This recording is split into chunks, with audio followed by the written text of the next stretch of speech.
Government. If the EFF and MK come into government, every single person in this country will suffer. The value of the rand will go through the floor. Investment will be withdrawn.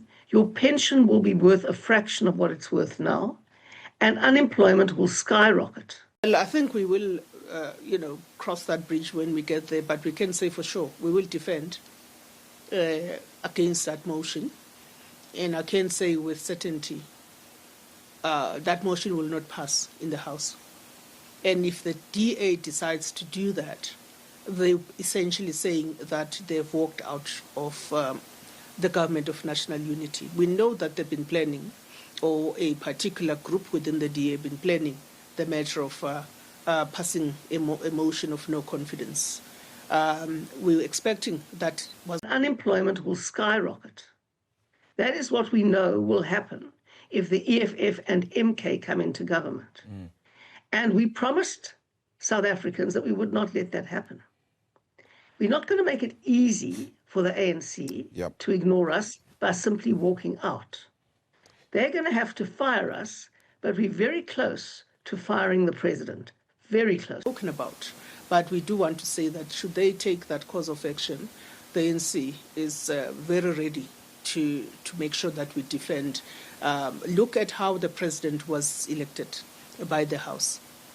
A very large percentage of support, which also is corroborated by a number of pollsters that speak about stability in South Africa, and in large part as a result of the character, the posture, and the maturity that is found in President Cyril Matamela Ramaphosa. We've been trying to dialogue with the ANC in the government from the beginning, and they flatly ignore us. That's why we have to go to court. We only go to court because they flatly ignore us in government, where we are a crucial partner, where we bring the numbers to keep Cyril Ramaphosa in power.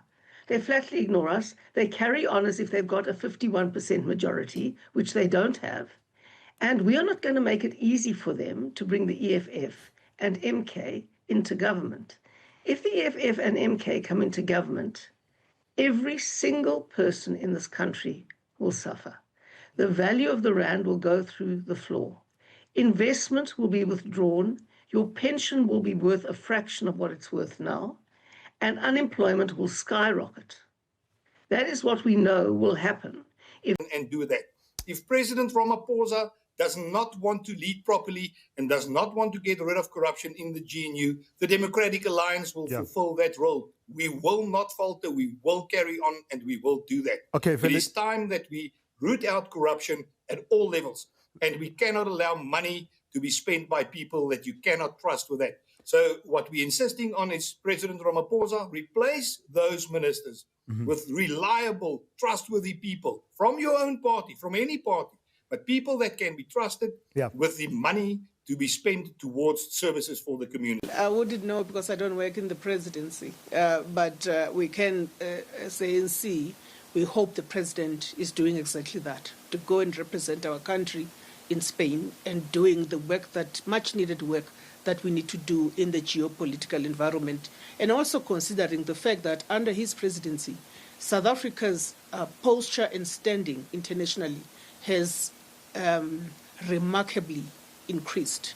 And for the president to delay his trip out of respect for domestic issues or issues in the domestic environment is laudable.